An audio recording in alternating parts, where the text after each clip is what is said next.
Assalamualaikum warahmatullahi wabarakatuh. Innal hamdalillah nahmaduhu wa nasta'inuhu wa nastaghfiruh wa na'udzu billahi min syururi anfusina wa min sayyiati a'malina. Man yahdihillahu fala mudhillalah wa man yudlil fala hadiyalah. Ashhadu an la ilaha illallah wahdahu la syarikalah wa ashhadu anna Muhammadan abduhu wa rasuluh.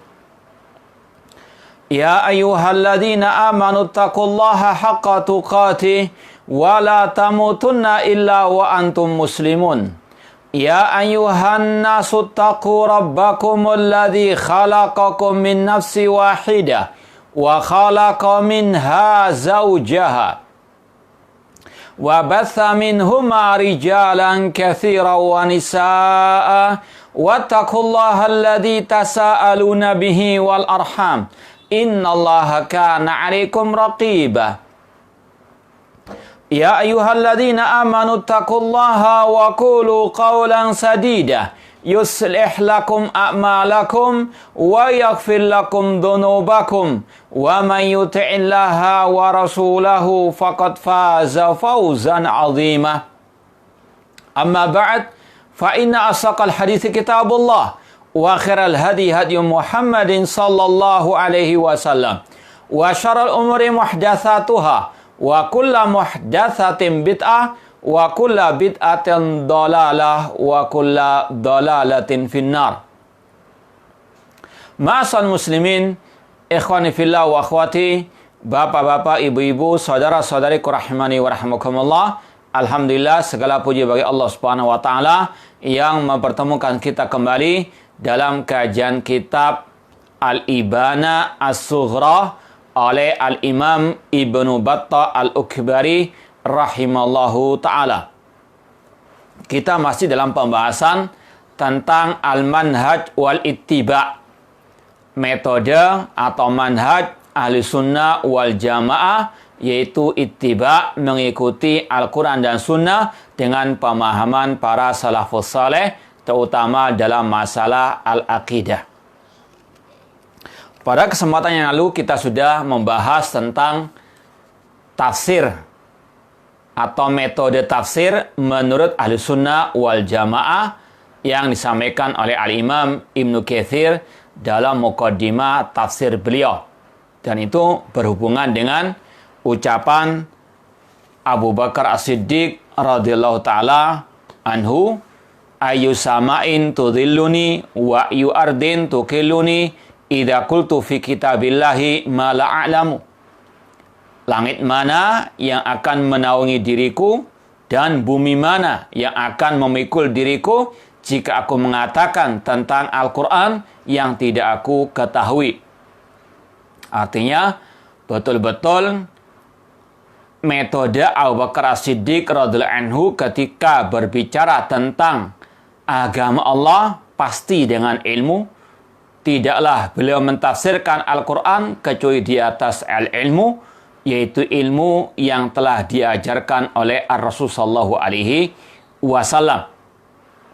Dan itulah manhaj as-salafi, itulah manhaj ahli sunnah wal jamaah yang asli. Tidaklah berbicara tentang agama Allah, apalagi tentang akidah, kecuali hanya berdasarkan firman Allah, sabda Rasul sallallahu alaihi wasallam, beserta pemahaman para as-salafu as-saleh, para sahabat tabi'in dan tabi'u at-tabi'in. Sekarang kita lanjutkan poin ke-53, masih halaman 39. Kalau minggu yang lalu kita telah melewati dua ucapan Abu Bakar As-Siddiq radhiyallahu anhu, sekarang kita akan membaca tiga ucapan Al-Khalifatul Rashid Umar bin Khattab radhiyallahu ta'ala anhu. Meskipun ada yang tidak sahih di sini, meskipun maknanya sahih. Ya. Poin ke-53 ini yang sahih. Ya, poin 53 ini kata para ulama ini yang sahih, yang masyhur dari Al-Khalifah Rasyid Umar bin Khattab radhiyallahu ta'ala anhu dinukil oleh banyak para ulama seperti dalam kitab Zammul Kalam wa Ahlihi oleh Imam Al-Harwi, demikian pula oleh Imam Al-Lalikai dalam Syarah I'tiqad Ahlussunnah wal Jamaah. Wa qala Umar ibn Khattab radhiyallahu anhu, Umar bin Khattab pernah berkata, ashabur ra'yi a'da'us sunan. Ashabur ra'yi, para penuhan akal, ya, adalah musuh-musuh sunnah Rasulullah alaihi wasallam. Ucapan ini juga layak untuk antum share, untuk antum viralkan. Ya, ucapan salaf lebih layak untuk antum viralkan daripada ucapan ustadz-ustadz atau da'i-da'i yang hanya omdo saja, hanya asbun saja. Kata Al-Khalifah Rasyid Umar bin Khattab radhiyallahu anhu, beliau mengatakan ashabur ra'yi a'da'us sunan. Para penuhan akal adalah musuh-musuh sunnah Rasulullah alaihi wasallam. A'yathumul ahadith an yahfadhuha. Hadis-hadis Rasulullah SAW itu terasa berat untuk mereka hafalkan, untuk mereka pelajari, untuk mereka pahami. A'yathumul ahadith an yahfadhuha. Hadis-hadis Rasulullah SAW itu berat bagi mereka untuk mereka pelajari, untuk mereka hafalkan. Wa tafallatat minhum. Dan hadis-hadis Rasulullah SAW itu menjauh dari mereka, jauh dari mereka. Falam ya'uha. Mereka pun tidak bisa untuk memahaminya. Faqalu birra'i. Maka mereka pun berkata hanya berdasarkan akal semata. Fadallu wa adallu. Maka akibatnya sesat dan menyesatkan. Saya ulangi lagi. Ucapan Umar bin Khattab radhiyallahu anhu, kata beliau, ashabur ra'i a'da'us sunan.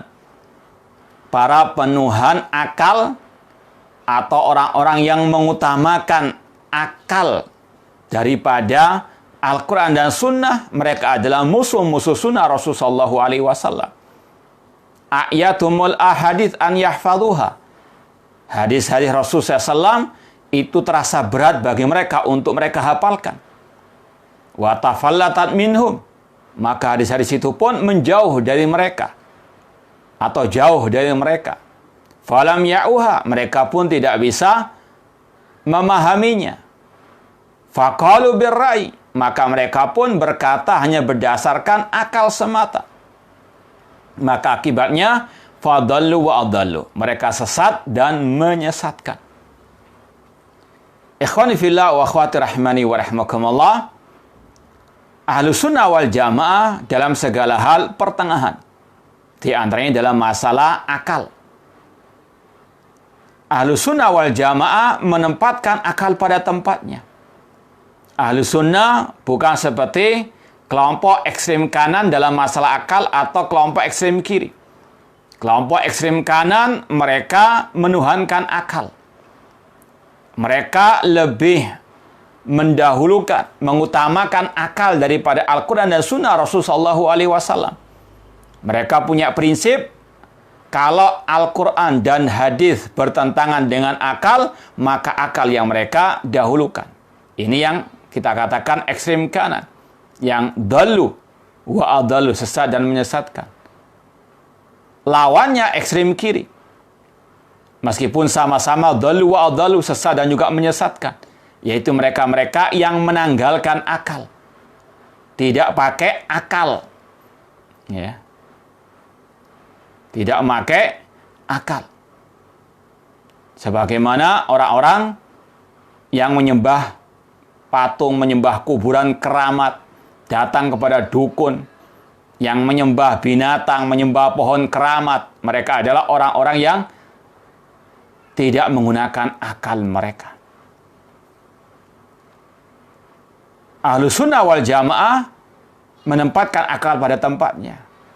Ahlussunnah wal Jamaah mengatakan Al-Quran dan Sunnah itu yang utama. Itu yang pertama. Itu yang harus diutamakan.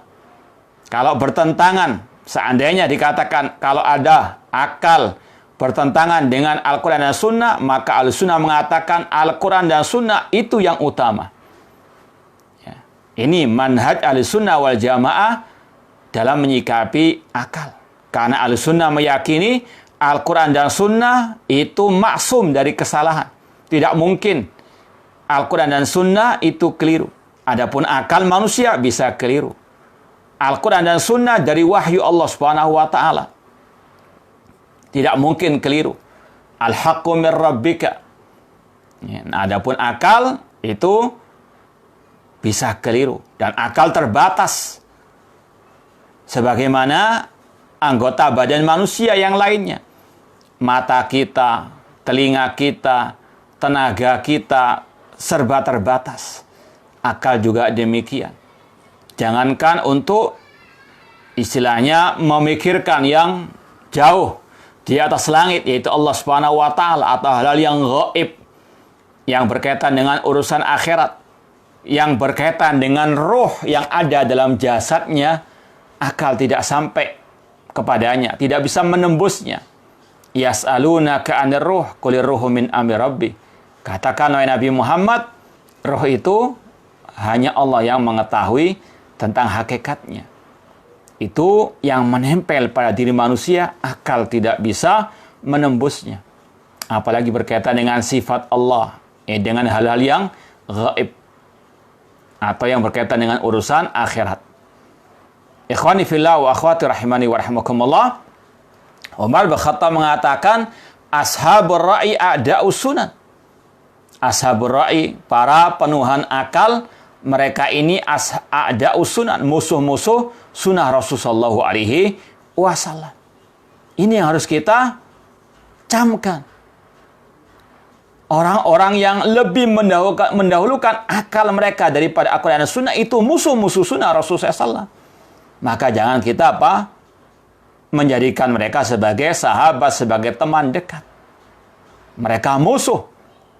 Karena mereka memusuhi sunnah Rasulullah SAW. Mereka menjauhi sunnah Rasulullah SAW. Bagaimana kita yang mengaku Ahlussunnah bersahabat dekat dengan mereka? Atau bahkan mengambil ilmu dari mereka. Padahal mereka adalah a'da'us sunan. Sungguh bodoh kalau ada orang-orang yang mengambil musuh-musuh sunnah sebagai guru-gurunya, ustadz-ustadznya. Na'udzubillah min dalik. Ini ucapan Al-Khalifah Rasyid Umar bin Khattab. Ashabur ra'i a'da'us sunnah. Dan tentunya ashabur ra'i adalah ahlul bid'ah. Di antaranya juga ahlul kalam. Yaitu mereka-mereka yang menetapkan akidah hanya berlandaskan akal semata. Kata Umar bin Khattab, mereka adalah a'da'us sunnah. Mereka tidak sanggup untuk mempelajari hadis-hadis Rasulullah SAW. Terasa berat bagi mereka. Makanya mereka pun hanya berlandaskan akal semata. Berat untuk kembali kepada hadis-hadis Rasulullah SAW. Buka kitab-kitab lagi. Nggak sesuai dengan hawa nafsu mereka juga. Maka mereka lebih condong untuk kembali kepada akal mereka. Dan ini pesan bukan hanya bagi mereka yang bisa dikategorikan di luar ahli sunnah, namun juga bagi mereka yang mengaku ahli sunnah untuk introspeksi diri. Jangan mengaku ahli sunnah, namun kelakuannya seperti ahli kalam, seperti ahli bidah. Nge-share ucapan orang yang mengkritik pemerintah tanpa ditimbang kembali dengan akalnya. Ini mafimuh. Tidak punya otak. Na'udzubillah min dalik. Disampaikan hadis ditentang dengan ucapan ulama fulan dan fulan. Na'udzubillah min dalik. Hati-hati. Ini sekali lagi menyelisih manhaj Ahlussunnah wal Jamaah. Kata beliau, ayatumul ahadits an yahfaduha wa tafalatat minhum. Hadis-hadis itu menjauh dari mereka dan mereka pun menjauh. Nge-share-nya hanya yang sesuai dengan otak mereka, sesuai dengan logika mereka, sesuai dengan perasaan mereka, hawa nafsu mereka. Falam ya'uha, tidak memahami hadis-hadis Rasul sallallahu alaihi wasallam. Faqalu birra'i, maka mereka pun mendahulukan akal mereka. Beragama, berakidah hanya berlandaskan akal semata. Maka akibatnya fadallu wa adallu, sesat dan menyesatkan. Ikhwani fillah wa akhwati rahimani wa rahimakumullah. Pada kesempatan yang berbahagia ini, saya ingin untuk kita bersama-sama merenungkan ucapan-ucapan yang indah, ungkapan-ungkapan yang sangat berharga dari Al-Imam Ibnu Abil Is Al-Hanafi rahimahullah dalam kitab beliau yang sangat luar biasa berharganya, yaitu kitab Syarah Aqidah At-Tahawiyah tentang bab ini, masalah ittiba'u Al-Quran wa Sunnah dan mendahulukan Al-Quran dan Sunnah daripada akal. Di jilid pertama ini dengan tahqiq Syekh Dr. Abdullah bin Abdul Muhsin At-Turki dan Syekh Syu'aib Al-Arnaud. Jilid yang pertama, karena ada dua jilid kalau Syarah Aqidah Tahawiyah dengan tahqiq Syekh Syu'aib Al-Arnaud dan juga Dr. Abdullah bin Abdul Muhsin At-Turki, ada dua jilid. Kita baca jilid yang pertama. Di sini halaman 225. Sekali lagi, di jilid pertama, halaman 225. Al-Imam Ibnu Abil Is Al-Hanafi ini sebetulnya lagi membahas masalah ru'yatullah. Bahwasanya di antara akidah Ahlussunnah wal Jamaah, yaitu orang-orang yang beriman atau Ahlussunnah wal Jamaah meyakini orang-orang beriman akan melihat wajah Allah di hari kiamat kelak di surga.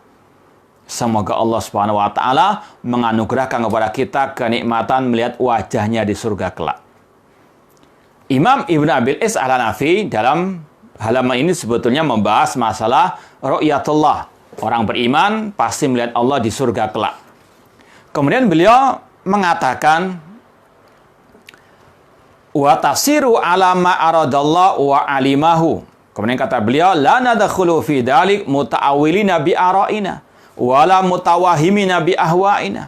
Dalam masalah ru'yatullah khususnya tidak boleh kita mentakwil-takwil dengan logika-logika kita. Wala mutawahhimina bi ahwa'in, atau berprasangka dengan hawa nafsu kita tentang masalah akidah yang satu ini. Kama fa'atil Mu'tazilah. Kata Imam Ibnu Abil Is Al-Hanafi rahimahullah ketika menjelaskan, mensyarah ucapan Imam Tahawi tadi, beliau mengatakan sebagaimana yang dilakukan oleh kelompok Mu'tazilah. Ini adalah ashabur ra'i, ahlul kalam, di antaranya Mu'tazilah yang menuhankan akal. Mereka kama fatil Mu'tazilah binususil kitab wa sunnah fir ru'ya, seperti yang dilakukan oleh kelompok Mu'tazilah dalam mentakwil Al-Quran dan Sunnah yang berkaitan dengan ru'yatullah. Kelompok Mu'tazilah dengan akal picik mereka mengatakan orang beriman melihat Allah di hari kiamat itu dengan mata hati mereka. Ini takwilnya mereka. Bukan melihat wajah Allah dengan mata kepala mereka. Ini sekali lagi takwilnya kelompok Mu'tazilah. Ini kelakuannya Mu'tazilah. Suka mentakwil dengan akal picik mereka Al-Quran dan Sunnah. Ini semuanya mereka lakukan karena akidah ru'yatullah ini bertentangan dengan akal mereka. Maka setiap nas yang bertentangan dengan akal picik mereka, mereka takwil-takwilkan. Kalau ayat mereka takwilkan, kalau hadis mereka lebih sembarangan lagi. Mereka bisa katakan ini dhaif tanpa alasan yang hak, tanpa penelitian yang ilmi, atau mengatakan itu hadisnya ahad, tidak bisa dijadikan hujah dalam masalah akidah. Itu kelakuan ashabur ra'i, para penuhan akal. Kemudian kata Syekh, wa dzalika tahrifun li kalamillah wa kalami rasuli an mawadhihi. Itulah bentuk tahrif, penyimpangan, menyelewengkan firman Allah dan sabda Rasulullah SAW dari makna yang sebenarnya. Kemudian Al-Imam Ibnu Abil Is Al-Hanafi menjelaskan tentang tafsir yang sahih atau takwil yang sahih. Sudah pernah kita jelaskan, takwil itu sinonim sebetulnya dengan tafsir dalam salah satu maknanya. Ada tafsir yang hak, ada tafsir yang salah, yang batil. Demikian pula dengan takwil. Ada takwil yang sahih, ada takwil yang batil. Kalau para ulama Ahlussunnah menyebut takwil, itu memang kebanyakan takwil yang salah. Misalnya tanpa ditakwil. Maksudnya tanpa ditafsirkan dengan tafsir yang batil, tidak ditakwilkan dengan takwil yang batil. Meskipun secara asal takwil itu sekali lagi ada dua bentuk tafsir, takwil yang sahih dan takwil yang batil. Adapun at-takwil as-sahih, takwil yang sahih adalah huwallazi yuwafiqu ma ja'at bihi sunnah.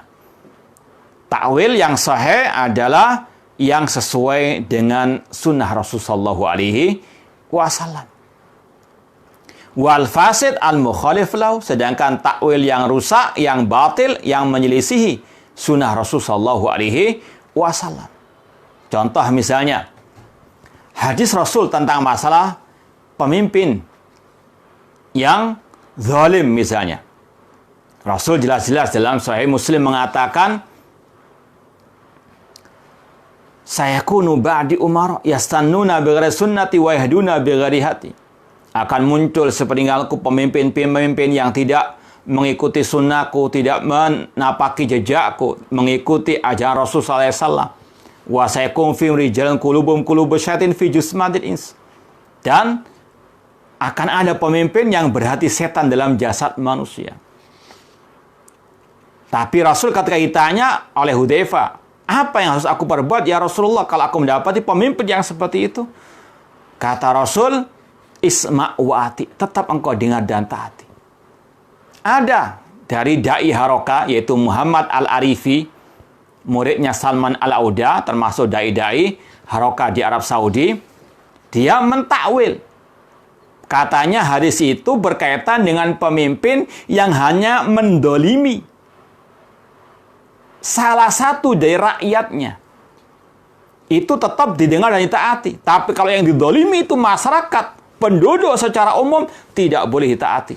Naudzubillah min dzalik. Ini takwil yang fasid, menyelisih sunnah Rasul SAW. Rasul nggak pernah mengatakan demikian.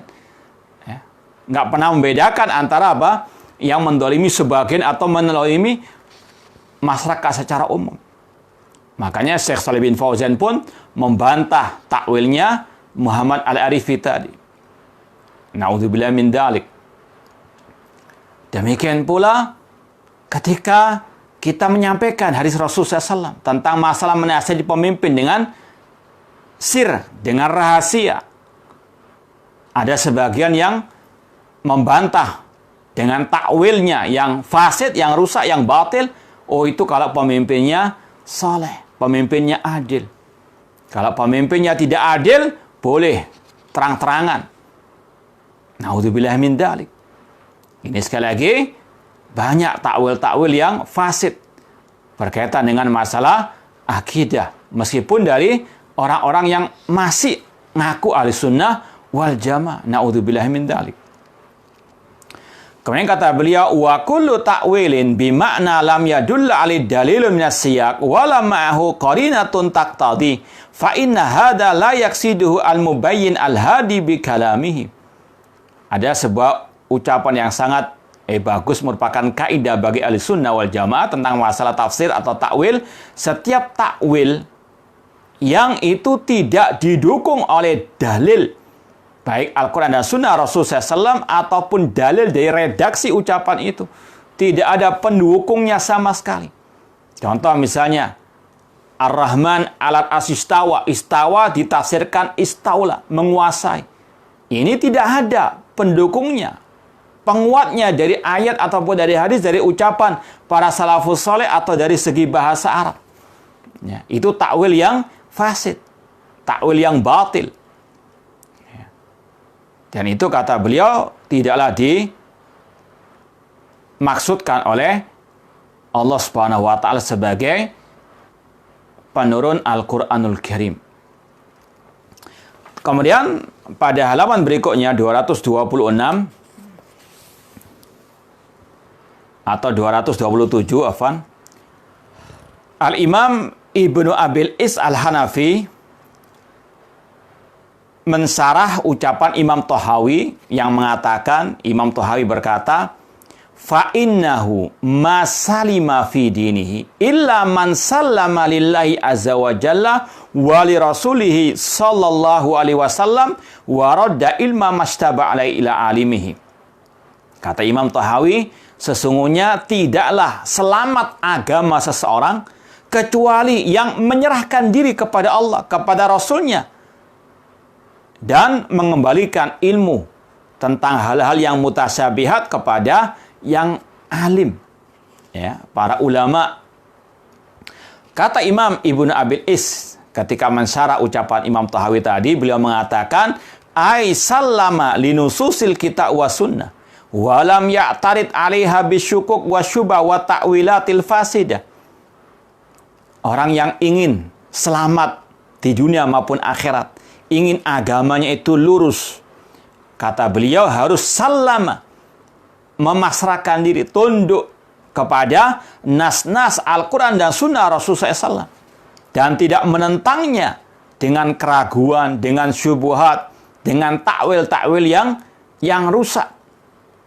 Seperti yang kita sampaikan tadi, sudah jelas hadisnya, Rasul memerintahkan kalau mau menasihati pemimpin, nasihati dengan rahasia, jangan dibantah dengan fatwa ulama, dengan ucapan si fulan, dengan logika, dengan perasaan, hawa nafsu, na'udzubillahi min dzalik. Au yaqul al-aqal yashhad bi dhiddi ma dalla alaihi naql, atau mengatakan akalku mengatakan bahwasanya nakal Al-Quran dan Sunnah itu tidak benar misalnya. Wal akal asul nakal, atau mengatakan akal itu sumbernya nakal, sehingga harus didahulukan akal daripada an-nakal Al-Quran dan Sunnah. Ini ucapan yang batil. Fa'idha aradahu qaddamnal akal wa hadha la yakunu qad. Kalau ada yang mengatakan kita wajib mendahulukan akal kalau bertentangan dengan nakal, maka ini sama sekali tidak benar, ya. Kemudian kata beliau, lakin idza jaa ma yuhimu misla dzalik fa in kana naqlu sahihan fa dzalika alladhi yudda'a annahu ma'qul inna ma huwa majhul. Ini ungkapan yang indah dari Imam Ibnu Abil Is Al-Hanafi rahimahullah. Kalau seandainya ada orang yang mengklaim akal ini bertentangan dengan Al-Quran dan Sunnah, maka yang perlu diperiksa adalah akalnya. Selama misalnya kalau hadis itu sahih, kalau ada hadis yang sahih kata mereka bertentangan dengan akal, akalnya yang perlu diperiksa, ya. Itu bukan akal yang sehat, itu bukan ilmu, namun itu kejahilan. Walau haqqaqan nadhar la dhahara dzalik. Kalau direnungkan lagi, kalau ada tadi pertentangan akal dengan nakal Al-Quran dan hadis, maka yang pasti salah adalah akalnya. Ya. Kata beliau, wa in kana naqlu ghair sahih fala yaslil mu'aradah. Beda kalau misalnya hadisnya tidak sahih, ya. Kata beliau, fala yutasawwar an yata'aradu aqlun sarih wa naqlun sahihun abada. Tidak mungkin, kata beliau, ada akal yang sehat bertentangan dengan nakal hadis yang sahih selama-lamanya. Itu adalah kaidah Ahlussunnah. Selama hadisnya sahih, tidak mungkin bertentangan dengan akal yang sehat. Atau adapun akal yang sakit, akal yang picik, yang sesat, ya, atau bahkan tidak ada otaknya, itu bisa jadi. Ya, otaknya yang salah atau mafimuh. Ya, tapi sekali lagi, kalau itu hadisnya sahih, wajib akal untuk tunduk kepadanya, bukan malah menentangnya. Kemudian Al-Imam Ibnu Abil Is Al-Hanafi dalam halaman setelahnya 228, beliau mengatakan fal wajib kamalut taslim li Rasul sallallahu alaihi wasallam. Yang wajib bagi setiap muslim dan muslimah yaitu betul-betul tunduk, patuh, pasrah kepada Rasul sallallahu alaihi wasallam. Wal inqiyad li amrihi. Tunduk patuh kepada perintah Rasul. Wa talaqi khabari bil qabul wa tasdiq. Dan menerima hadis Rasul dengan qabul, menerima, wa tasdiq, membenarkan. Sami'na wa saddaqna. Kami dengarkan dan kami benarkan. Itu sikap ahli sunnah wal jamaah, seorang muslim yang sejati. Duna an yu'aridahu bi khayalin batilin yusammihi ma'qulan. Tidak dibantah hadis tersebut dengan khayal atau dengan imajinasi, dengan akal logika yang batil. Meskipun dinamakan dengan akal, tapi itu sebetulnya bukan akal yang sehat, itu akal yang sakit. Ya, seperti orang yang sakit dikasih minuman yang manis terasa pahit. Itu kalau akal apa? Sakit. Dikasih hadis, hadisnya ditolak. Naudzubillah min dzalik. Itu akal yang perlu diperiksakan. Au yuhammilau syubhatan au syakkan. Tidak boleh untuk dibuat keraguan-raguan terhadap hadis yang sahih tersebut atau dibantah dengan syubhat. Au yuqaddim ali ara ar-rijal. Tidak boleh didahulukan di atas ucapan, ya, atau tidak boleh ucapan manusia, pendapat manusia didahulukan di atas hadis yang sahih tersebut. Seperti yang kita katakan tadi, ya, ada seorang oknum da'i atau ustadz ngaku salafi tapi nge-share yang bertentangan dengan sunnah Rasulullah SAW. Ketika dibantah, ya, masa ulama ini keliru misalnya. Naudzubillah min dzalik. Ini sekali lagi harus betul-betul kita tanamkan. Ini manhaj Ahlussunnah wal Jamaah. Ini kita sampaikan untuk menguatkan manhaj Ahlussunnah wal Jamaah, untuk mengokohkan manhaj Ahlussunnah wal Jamaah as-salafiyin dari fitnah akhir zaman, dari dai-dai yang mencela-mencela, ya, yang hanya nge-share tanpa dipikir, ditimbang dengan timbangan Al-Quran dan Sunnah Rasulullah SAW. Au yuqaddim ali ara ar-rijal. Ya, tidak boleh mendahulukan pendapat siapapun di atas hadis Rasulullah SAW. Wa zubalat adhanihim, atau bahkan mendahulukan sampah pemikiran mereka daripada hadis Rasulullah SAW. Fayuwahiduhu bitahkim wa taslim. Di sini ada istilah mentauhidkan Rasul, yaitu dengan berhukum dengan hukum Rasul SAW, tunduk patuh kepada sabda Rasul SAW, wal inqiyad wal idzan. Ya, makanya ada istilah dua kalimat syahadat. Dua kalimat syahadat. Yang pertama, syahadat la ilaha illallah, itu tauhidul ibadah. Mentauhidkan Allah dalam ibadah. Hanya menyembah kepada Allah semata, menyerahkan semua ibadahnya kepada Allah. Adapun syahadat yang kedua, wa anna Muhammad Rasulullah, dinamakan tauhidul ittiba. Kita tidak mengikuti dalam beragama ini kecuali hanya Rasulullah SAW. Ini bukan berarti menambah tauhid ada 4, berarti tidak. Ini tidak berkaitan dengan tauhidullah. Kalau tauhidullah ada 3, rububiyah, uluhiyah, dan asma sifat. Cuma ini pembahasan lain.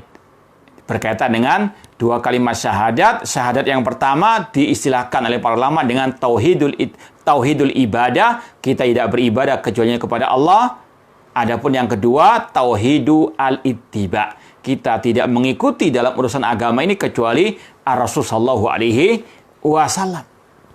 Makanya dikatakan di sini oleh Imam Ibnu Abil Is Al-Hanafi, fayuwahidu bitahkim wa taslim wal inqiyad wal idzan. Kita mentauhidkan Rasul dengan kita berhukum dengan hukum Rasul. Fala wa rabbika la yu'minuna hatta yuhaqqimuka fima syajara bainahum. Allah berfirman dalam surat An-Nisa ayat 65, sekali-kali demi Rabbmu, mereka tidak beriman atau tidak sempurna iman mereka sampai mereka menjadikan engkau Nabi Muhammad sebagai hakim. Ini tahkim. Wa taslim, yaitu wa yusallimu taslima, tunduk patuh kepada ajaran Rasulullah SAW, wal inqiyad wal idzan. Kama wahadal mursila bil ibadah wal khudu'i wal dhulli wal inaba wa tawakkul. Sebagaimana seorang muslim yang sejati mentauhidkan Allah yang mengutus Rasulnya dengan ibadah. Mentauhidkan Allah dengan ibadah mentauhidkan Rasul dengan ittiba. Jadi jangan salah paham ya. Jadi ini istilah lain di luar pembagian tauhid menjadi 3. Meskipun istilahnya sama, tauhid. Namun dari segi bahasa, ini tauhidul ibadah, tauhidul ittiba. Syahadat yang pertama, la ilaha illallah, itu tauhidul ibadah. Mengesahkan, tauhidul mursil bil ibadah. Mengesahkan Allah yang mengutus Rasulnya dengan mengesahkannya dalam ibadah. Demikian pula mengesahkan Allah dengan al-khudu, merendahkan diri, wadzul, wal inabah, bertobat, bertawakal hanya kepada Allah semata. Kata Al-Imam Ibn Abil Is Al-Hanafi, fahuma tauhidani. Itulah 2 bentuk tauhid. La najata lil abdi min adabillah illa bihima. Tidaklah seorang hamba itu akan selamat dari adab Allah kecuali dengan 2 tauhid tadi. Tauhidul ibadah dan tauhidul ittiba. Atau istilah lainnya, tauhidul mursil, mentauhidkan Allah dalam ibadah, wa tauhidu mutaba'atir rasul. Fala yuhakim ila ghairi, tidak berhukum kecuali hukum Rasul SAW. Wala yarda bihukmi ghairi, tidak ridha dengan hukum selain hukum Rasul SAW. Wala yaqifu tanfid amrihi wa tasdiq khabari ala ardi ala qawli syekhi wa imamihi wa dhawi madhabi wa ta'ifati wa man yu'addimuhu.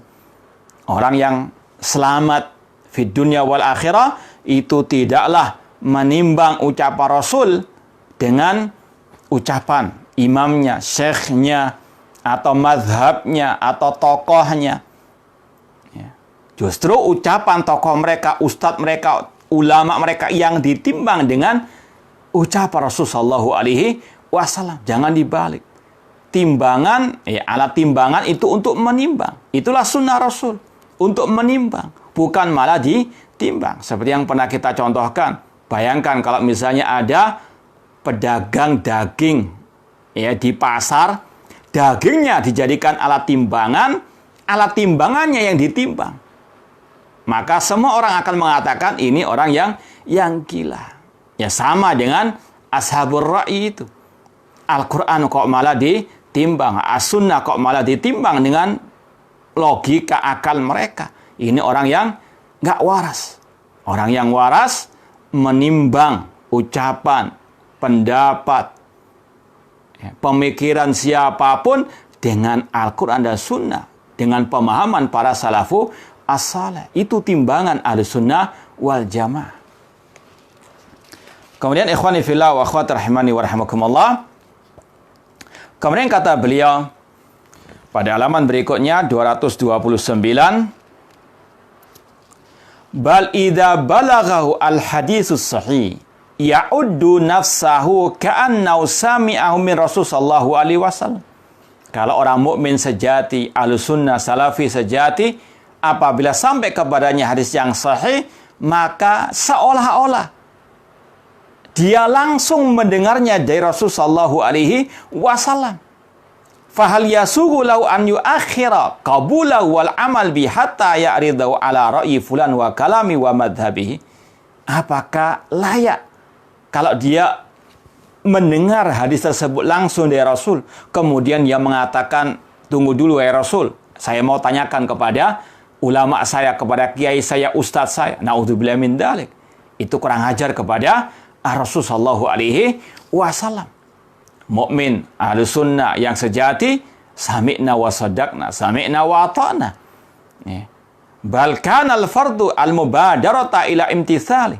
Bahkan yang wajib langsung melaksanakan sabda Rasulullah SAW tersebut. Min ghairi iltifatin ila siwa. Tanpa apa? Menimbangnya dengan ucapan siapapun. Wala yustaskalu qawluhu limukhalafatihi ra'ya fulan. Bal tustaskalu al-ara' li qawli. Ini kaidah Ahlussunnah wal Jamaah. Kalau tadi kita sampaikan, ucapan Rasul tidak ditimbang dengan ucapan siapapun, logika siapapun. Bahkan ucapan siapapun ditimbang dengan ucapan Rasulullah SAW. Ini yang benar. As-sunnah jadikan timbangan. Yang lain dari ucapan manusia, pendapat ulama, ditimbang lagi dengan timbangan as-sunnah tadi. Jangan dibalik. Kemudian kata beliau, wala yu'arad nasu biqiyas. Tidak boleh hadis Rasul ditentang dengan akal. Ubal darul aqisa wa tulgha linususihi. Bakal semua akal, semua logika yang bertentangan dengan sunnah Rasul wajib ditiadakan, ditolak, dibuang. Ya. Wala yuharraf kalamu an haqiqatihi. Dan tidak boleh sabda Rasul ditakwil-takwilkan. Seperti tadi yang dilakukan oleh Da'i Harokat tadi, Muhammad Arif, yang mentakwil hadis tentang masalah wajibnya taat kepada pemimpin kaum muslimin tadi. Ya. Atau mungkin sebagian orang mentakwil hadis-hadis tentang wajibnya taat kepada pemimpin itu hanya bagi pemimpin pada zaman Khulafa Rasyidin atau Bani Abbasiyah pada zaman Bani Umayyah dan seterusnya. Kalau sekarang tidak wajib taati, ini takwil yang batil. Sabda Rasul sampai akhir zaman berlaku. Wajibnya mendengar taat kepada pemimpin muslim. Wajibnya menghormati mereka. Tidak boleh mencaci maki mereka di hadapan umum. Tidak boleh mengkritik mereka di hadapan umum. Ini berlaku sampai hari kiamat terhadap pemimpin yang muslim. Ya. Namun inilah sekali lagi fin akhir zaman.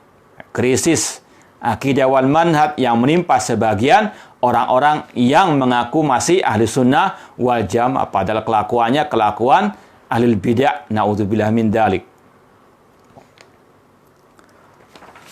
Kemudian pada halaman 230 ada ucapan yang juga indah sekali.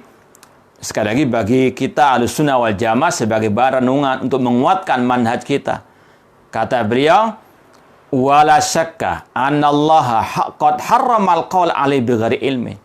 Tidak diragukan lagi Allah mengharamkan kita ini berbicara tentang agamanya tanpa ilmu. Tidak boleh asbun, tidak boleh umdo saja atau askom, asal komentar, naudzubillah min dalik. Harus betul-betul ucapan kita sebagaimana kata Imam Al-Bukhari, al-ilmu qabla al-qawli wal amal. Ilmu sebelum kita berucap, sebelum kita beramal. Dan ilmu berdasarkan qala Allah, qala Rasul, wa qala as-sahabah. Kemudian dibawakan dalil dari ayat Al-Quran, surat Al-A'raf misalnya ayat 33. Allah berfirman, Qul innama harrama rabbiyal fawahisha ma dhara minha wa ma batan wal ithma wal baghya bighairil haqqi wa an tusyriku billahi ma lam yunazil bi sultana wa an taqulu 'ala Allahi ma la ta'lamun.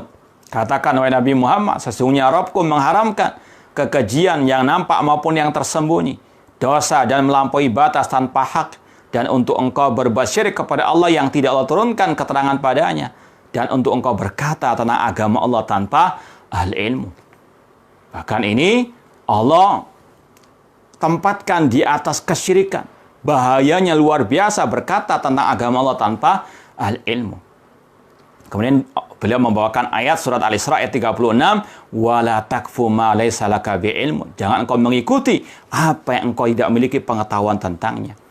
Kemudian kata Imam Ibnu Abil Is Al-Hanafi rahimahullah, fa'alal abdi an yaj'ala ma ba'athallahu bi rusulahu wa anzala bi kutubahu huwal haqqul ladzi yajib ittiba'uhu. Maka wajib bagi seorang hamba untuk menjadikan apa yang Allah utus dengannya Rasulnya, apa yang Allah turunkan dengannya kitab-kitabnya, itulah yang hak, itulah timbangan yang wajib diikuti. Fa yusaddiq bi annahu haqqun wa sidq, wajib dibenarkan apa yang Allah turunkan, apa yang Rasul ajarkan itu adalah hak.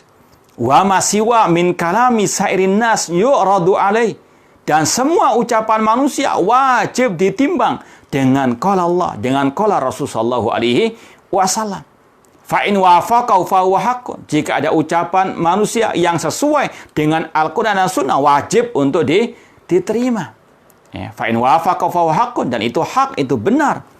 Wa in khalafau, jika ucapan seseorang itu meskipun dia ulama menyelisih sabda Rasul, firman Allah, fa huwa batilun, maka itu ucapan yang batil. Wa illam ya'lam hal khalafahu awafaqahu liqauni dhalikal kalam mujmalan la ya'rif murada sahibi aw qad arafa murada walakin lam ya'rif hal ja'a rasul bitasdiqi aw bitakdibi fa innahu yumsik anhu wa la yatakallam illa bi ilmi.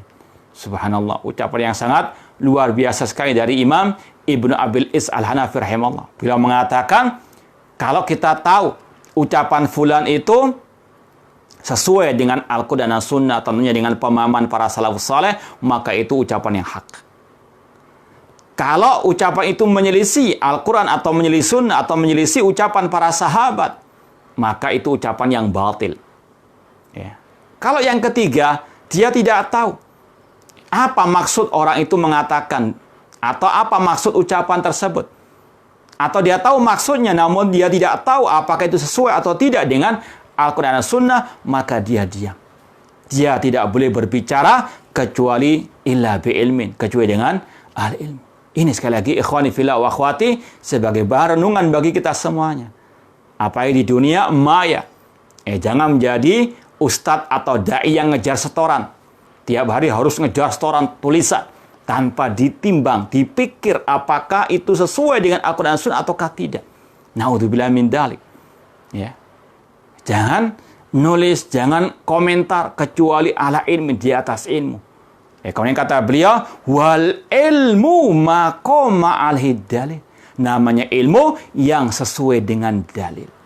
Ilmu itu bukan karena si fulan doktor, si fulan itu karena S2 ucapannya adalah ilmu, tidak. Ya. Yang namanya ilmu itu maqama alaihi ad-dalil.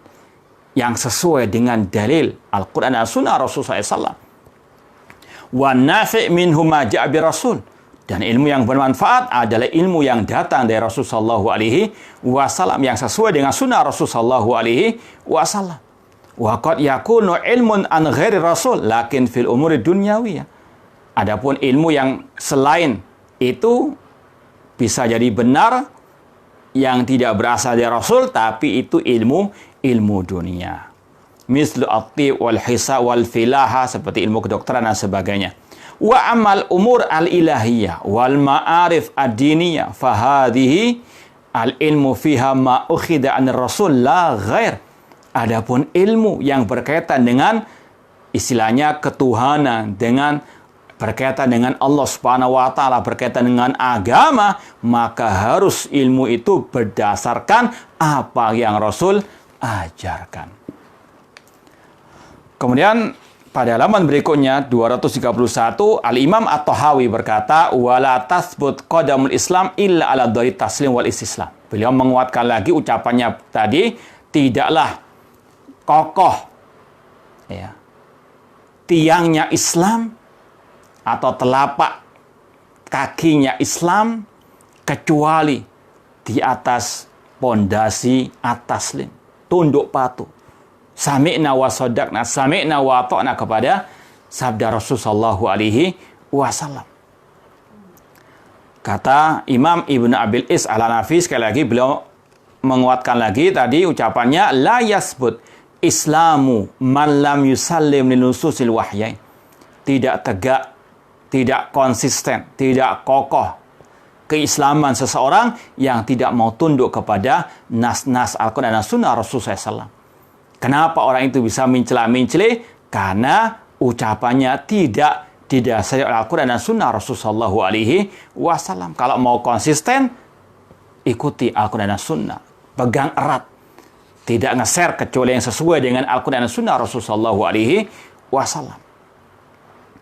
Wa yanqadu ilaiha wa la ya'tarid 'alaiha wa la yu'aridu bi ra'yi wa ma'quli wa qiyasi. Tidak boleh menentang Al-Qur'an dan Sunnah dengan akal pikirannya, dengan perasaannya. Kemudian diriwayatkan di sini dari Imam Az-Zuhri, beliau mengatakan minallahi ar-risalah. Dari Allah lah ar-risalah, ajaran agama ini.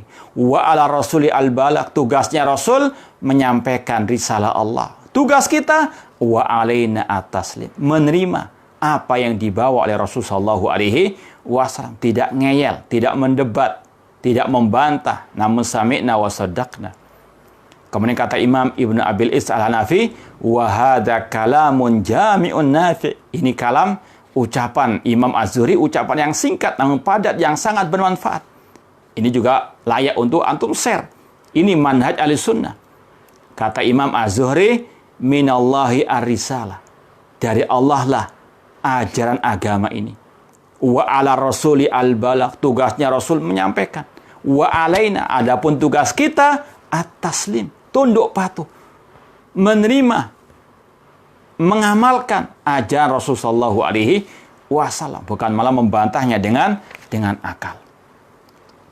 Kemudian mungkin saya tutup ucapan Imam Ibnu Abil Is dengan ucapan beliau wala syakka pada halaman 234 dan juga berikutnya wala syakka anna man lam yusallim lirrasul. Wala syakka anna man lam yusallim lirrasul naqasa tauhidu. Kata beliau, tidak diragukan lagi orang yang tidak tunduk kepada ajaran Rasul maka berkurang tauhidnya. Fa innahu yaqulu bira'i, karena dia berkata dengan logikanya sendiri. Wa hawa, dengan hawa nafsunya. Ayu qalid dara'in wa hawa bighairi hudan minallah, atau dia taklid kepada pendapat-pendapat yang tidak didasari oleh petunjuk dari Allah Subhanahu wa taala. Fayang kusu min tauhidihi biqadri khuruji amma ja'a bir rasul. Maka berkurang tauhidnya sesuai dengan kadar penyimpangannya dari ajaran Rasul sallallahu alaihi wasallam. Fa inna qad ittakhadha fi dzalika ilahan ghairallah, karena dia telah menjadikan hawa nafsunya sebagai sesembahan selain Allah Subhanahu wa taala. Dan kata beliau yang terakhir, halaman 242, kata beliau ini membantah kelompok ahlul kalam. Kata beliau, wa sababud dhalal al-i'rad an tadabburi kalamillah wa kalami Rasulullah SAW. Sebab kesesatan di tengah umat adalah berpalingnya mereka dari mentadaburi firman Allah, sabda Rasul. Berpalingnya mereka dari ajaran Allah dan ajaran Rasul SAW. Wal istighal bi kalamil yunan wal ara'il mukhtalifah. Dan mereka lebih condong menyibukkan diri dengan ucapan kelompok-kelompok filsafat atau ahli mantik atau ahli kalam. Wa inna ma summiya haula ahlal kalam li'annahum lam yafidu ilman lam yakun ma'rufan. Kenapa mereka dinamakan ahlul kalam? Karena mereka tidak bisa memberikan ilmu. Ilmu tadi yang sesuai dengan ajaran Rasulullah SAW. Wa innam atau bizyadati kalamin qad la yufid. Dan mereka hanya asbun saja, umdo saja yang tidak ada manfaatnya. Hanya mendatangkan ucapan fulan dan fulan, nge-share ucapan fulan dan fulan. Ya, dari ahli bidah misalnya, yang tidak dipikir apakah itu sesuai dengan Al-Quran dan Sunnah ataukah tidak. Ya, maka dinamakan ahlul kalam. Dan ini sekali lagi mulai menular kepada orang-orang yang mengaku sebagai dai-dai as-salafi. Nge-share yang tidak ada manfaatnya sama sekali.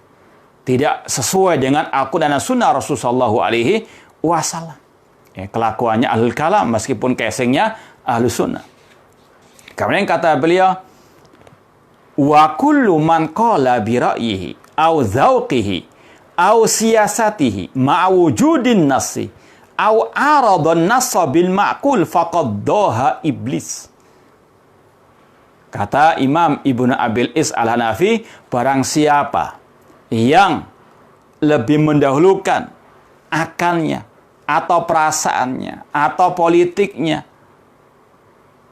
daripada nas Al-Quran dan Sunnah Rasulullah SAW, maka dia telah menyerupai iblis. Na'udzubillah min dzalik. Kenapa demikian? Haitsu lam yusallim li amri rabbih. Karena iblis menentang firman Allah dengan akal-akalannya. Kata iblis, ana khairun minhu, khalaqtani min narin wa khalaqtahu min tin. Ketika iblis diperintahkan untuk sujud kepada Adam, iblis membangkang, menentang, membantah dengan mengatakan, ya Allah, aku lebih baik daripada Adam. Engkau ciptakan aku dari api, sedangkan Adam engkau ciptakan dari tanah. Ini makhluk pertama yang menentang firman Allah dengan akalnya, yaitu iblis. Maka setiap orang yang lebih mendahulukan akalnya daripada Al-Quran dan Sunnah Rasulullah SAW, maka dia pengikutnya iblis. Dia menyerupai iblis. Na'udzubillahi min dzalik. Wallahu ta'ala a'lam. Itu yang bisa kita sampaikan pada kesempatan malam hari ini. Mudah-mudahan bermanfaat. Ya, kita jawab pertanyaan yang sudah masuk.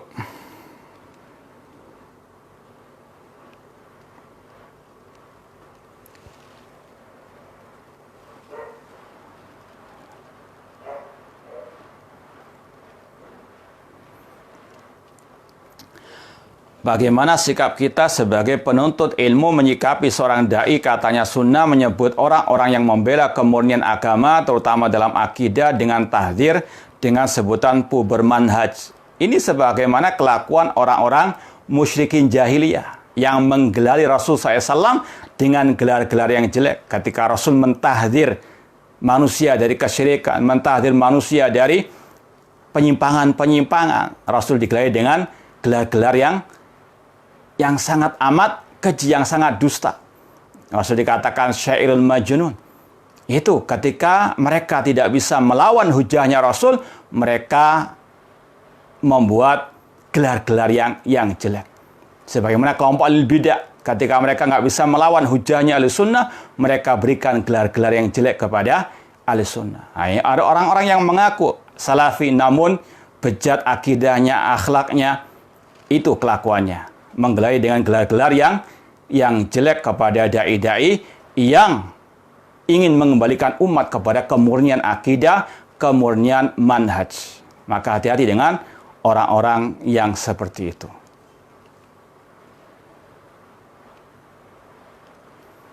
Kami mempercayai takdir Allah, tapi kami selalu bersedih bila teringat musibah yang menimpa kami. Apakah kami berdosa dikarenakan hal tersebut? Kata para ulama, orang yang tertimpa musibah itu ada 4 kategori. Ada yang memang dia murka dengan takdir tersebut. Sampai digambarkan Rasulullah SAW merobek-robek sakunya, memukul pipinya, yang dinamakan dengan niyaha. Kata Rasul, laisa minna man yadrib al-hududa wa yashukul juyubah. Tidak termasuk golongan kami orang yang memukul pipinya, yang merobek sakunya. Wa yasihu atau wa yadu bidakwal jahiliyah, dan dia teriak dengan teriakan jahiliyah. Ini yang terlarang. Ini yang tidak sabar terhadap musibah. Ini yang haram. Adapun yang kedua, yaitu orang yang sabar. Yang pertama, orang yang murka dengan takdir Allah. Yang kedua, orang yang sabar. Apa arti sabar? Menahan lisan untuk tidak berkata yang tidak diridhai Allah. Bersabar tidak melakukan perbuatan-perbuatan yang dimurkai Allah Subhanahu wa taala. Seperti tadi. Sabar. Meskipun hati terasa sedih, pedih. Namun itu lumrah. Jangankan kita, Rasul SAW ketika ditinggal mati oleh putra beliau, Ibrahim, beliau mengatakan, innal aina la tadma wa innal qalba la yahzan wa inna li firaqika ya Ibrahim la mahzunun. Sesungguhnya air mata ini bercucuran, hati terasa sedih, dan engkau meninggal dunia wahai Ibrahim itu merupakan kesedihan bagi kami. Rasul menangis. Tapi itu adalah tabiat manusia. Namun inilah yang dibolehkan dalam Islam, bersabar. Tidak mengucapkan ucapan yang kotor atau hal-hal yang tidak diridhoi Allah Subhanahu wa taala. Tidak masalah hati sedih, meskipun tentunya tidak boleh istilahnya kita larut dalam kesedihan sampai mungkin meninggalkan hal-hal yang diridhoi oleh Allah Subhanahu wa taala.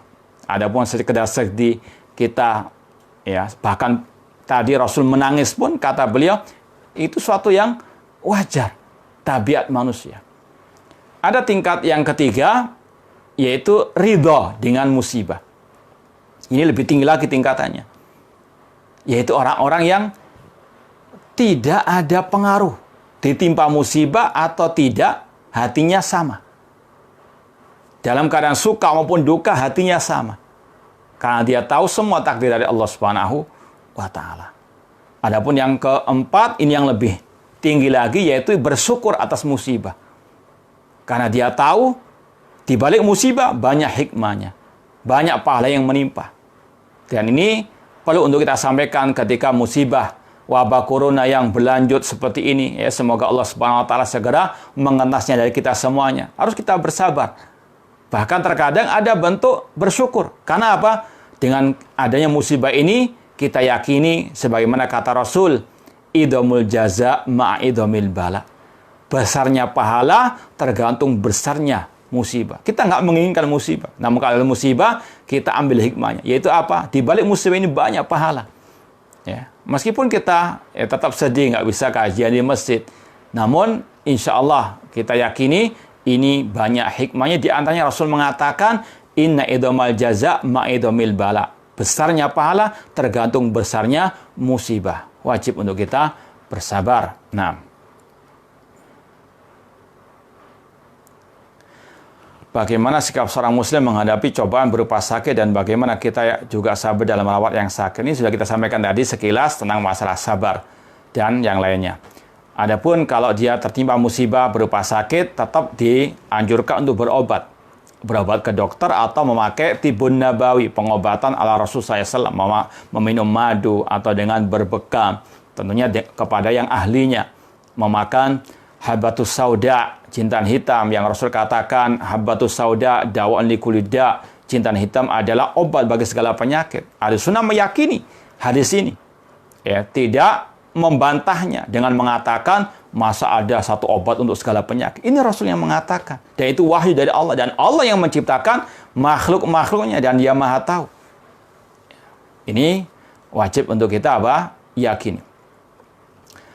Dan terus berdoa kepada Allah. Ya, agar disembuhkan. Allahumma rabban nas adhibil ba'sa washfi anta syafi la shifa ila shifa shifa la yughadiru saqaman.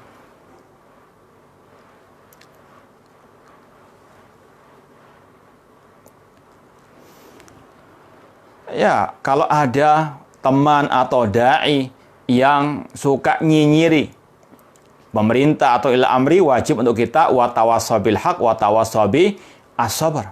Kita sampaikan manhaj Ahlussunnah tidak membolehkan menasihati, mengkritik, nyinyiri pemimpin atau ila amri di hadapan umum. Sebagaimana juga kata Syekh Abdul Aziz bin Baz rahimahullah, laisa min manhajis salaf at-tashhir bi uyubil wulad wa dzikruha alal manabir. Kata Syekh Abdul Aziz bin Baz rahimahullah, bukan termasuk manhaj salaf mengkritik atau menyebarluaskan aib pemimpin muslim di hadapan umum atau menyebutkannya di mimbar-mimbar kajian. Ini bukan manhaj salaf, tapi itu manhajnya Abdullah bin Saba al-Yahudi. Na'udzubillah min dzalik. Bagaimana tawakal yang benar? Tawakal, kata Imam Ibn Rajab Al-Hambali, at-tawakal adalah sidqu i'timadil qalbi 'ala Allah fi jalbil masalih wa daf'il madar fil umuri kulliha. Sidqu i'timadil qalb 'ala Allah, yaitu kejujuran hati dalam bergantung kepada Allah untuk meraih yang bermanfaat atau untuk terjauhkan dari yang bermadarat dalam segala urusan. Betul-betul bergantung kepada Allah. Dengan meyakini Allah ala kulli syai'in qadir. Allah yang menciptakan ini semuanya. Allah yang mengatur ini semuanya. Dan Allah yang bisa mendatangkan kebaikan dan yang bisa menjauhkan dari kemadaratan. Tawakal kepada Allah.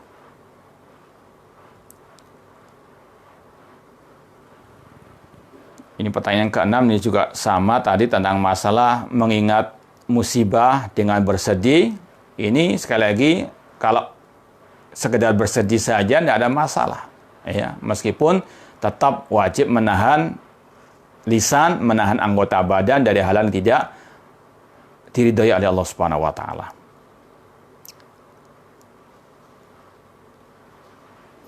Apakah dianggap durhaka ketika kita memperingatkan dai atau ustadz yang dulu saya mengambil ilmu darinya di Al-Sunnah Salaf, namun sekarang seperti dai alul kalam, yang mana selalu membuat statement mengkritik pemerintah, dan saya pun dimusuhi oleh orang-orang yang ngefan kepadanya.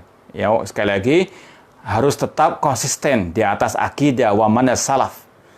Apa meskipun badai sangat luar biasa menerjang, harus kita apa? Sabar dan konsisten, jangan mencela-menceli. Dan itu tidak termasuk durhaka. Wa tawassabil haq wa tawassabil sabr. Yang durhaka itu ustadz itu yang telah apa? menyimpang dari akidah Ahlussunnah wal Jamaah, yang mencela-mencela, itu yang durhaka kepada Allah dan Rasul sallallahu alaihi wasallam, yang tidak berakhlak mulia kepada pemimpin kaum muslimin. Lal aqidah walal akhlak, naudzubillahi min dalik. Tetap harus sabar, tetap konsisten, jangan mencela-mencela, jangan ikuti ustadz yang tadi menyimpang dari akidah Ahlussunnah tentang pemimpin kaum muslimin tersebut.